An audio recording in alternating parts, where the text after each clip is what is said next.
Marathi update गुरु या YouTube चॅनलवर संपूर्ण महाराष्ट्रातील ज्या लाडक्या बहिणी आहेत तर यांचं मी ओमकार आपल्या चॅनलवर स्वागत करतो। लाडक्या बहिणींना एकच उत्कंठा लागलेली आहे की एप्रिल महिन्याचे 1500 रुपये कधी जमा होणार। संपूर्ण महाराष्ट्राचे मुख्यमंत्री असतील किंवा उपमुख्यमंत्री असतील, मंत्री आदित्य तटकरे असतील तर यांच्यामार्फत आवाहन करण्यात आले आहे की समाज माध्यमांद्वारे अद्याप कोणतीही एप्रिल हप्त्यासंदर्भात कोणतीच घोषणा अधिकृतरित्या जाहीर करण्यात आलेली नाही आहे। त्यामुळे समाज माध्यम म्हणजेच यूट्यूबवरती अनेक व्हिडिओज आहेत तर याच्या माध्यमातून सांगण्यात येत आहे की काही जिल्ह्यांमध्ये हप्ते वितरण सुरू झालेले आहे। त्यानंतर रामनवमी असेल तर याच्या निमित्त हप्ते वाटप झालेलं आहे। तर लाडक्या बहिणींना गोड बातमी, अशा भरमसाठ व्हिडिओच्या माध्यमातून हप्ता जमा झाल्याचं सांगितलं जात आहे। परंतु प्रशासनामार्फत लाडक्या बहिणींना विनंती करण्यात आली आहे की मंत्री आदित्य तटकरे असतील तर हप्ते वितरणापूर्वी तशी घोषणा करतील आणि त्यानंतर 2 ते 3 दिवसांमध्ये डीबीटी पोर्टलद्वारे संपूर्ण महाराष्ट्रातील ज्या पात्र लाडक्या बहिणी आहेत तर यांना हा हप्ता वितरित केला जाणार आहे। तर संपूर्ण महाराष्ट्रातील लाडक्या बहिणींना एकच विनंती, सोशल मीडियावरील अफवांपासून दूर राहा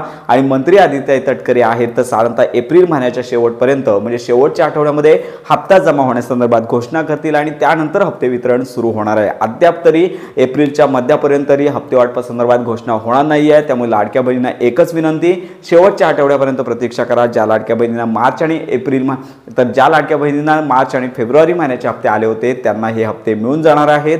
ज्यांना हे हप्ते जमा झाले नाहीत फेब्रुवारी आणि मार्चचे तर त्यांच्या आधार सीडिंग असेल किंवा त्यांच्या फॉर्ममध्ये काहीतरी त्रुटी निर्माण झाली असतील तर त्यामुळे हे हप्ते आले नसतील। ज्यांना मागील हप्ते आलेले आहेत अशा सर्व पात्र लाडक्या बहिणींना एप्रिल महिन्याचा हप्ता आहे शेवटच्या आठवड्यात येणार आहे। तर अशा प्रकारे ही महत्त्वाची माहिती इतरांपर्यंत नक्की शेअर करा। योजनांसंदर्भात खात्रीशीर अपडेट करता आपल्या चॅनलच्या कनेक्टमध्ये